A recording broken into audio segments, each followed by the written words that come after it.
I was able to get my client $990,000 from Uber, another $10,000 from the other car who was also involved in the accident. So it ended up being a $1 million recovery for my client. I wanted to talk to you guys about Uber and Lyft crashes because I've been getting a lot of responses about that. If you're a passenger in an Uber or Lyft vehicle and that vehicle is at fault for a crash and you are injured, you are able to get up to $1 million in coverage in Florida for your injuries and your pain and suffering. How is an Uber accident different from a regular car accident case? Here's the big difference. Uber is required to have $1 million in coverage. Joe Sixpack on the street is not required to have literally any bodily injury insurance. Florida is one of 2 states in the country where drivers aren't required to have any bodily injury insurance. And bodily injury insurance is what you go after. Most states are required to have that. Florida, they don't require the drivers here on the roads to have that. My experience is most people who are driving around without proper coverage, those are the ones usually causing the problems for the most part on the roads. Those are the ones that are driving irresponsibly. So you never want to be injured in a car crash, of course. But if you are injured in the car crash, you'd be better off if it was an Uber or a Lyft because they are required to have $1 million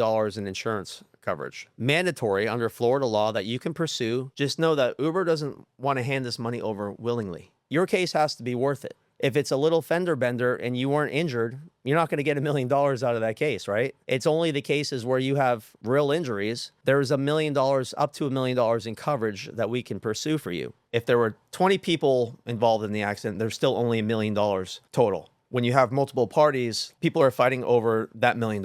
They're fighting to try to get the majority of that. Ended up being a $1 million recovery for my client, and he was very happy about that. If you are a passenger in Uber, somebody crashes into the vehicle that you're in and the other party's at fault, can you pursue Uber or Lyft for your injuries? Can you get any money from them? And the answer to that is no. What you're going to be doing is pursuing the person's insurance who's at fault. Having said that, if you have your own car insurance and you have uninsured motorist coverage, there's more money that you could pursue from your own car insurance policy. But at the end of the day, you're not going to be getting a dime from Uber or Lyft in that fact pattern. Having said that, there are many situations where multiple cars are at fault. So if you're in an Uber car and they have some fault, then we would be pursuing Uber's insurance policy. If the driver of the car that you're in has no fault for the crash, there's no money you can get from Uber or Lyft. How long do you have to pursue a claim? Well, here in Florida, it's a 2-year statute of limitations. You have 2 years from the date of the accident to pursue a claim. If it goes past 2 years and you don't bring a lawsuit, claim is dead. So if you're in that situation, you were injured, it's been a while, give me a call.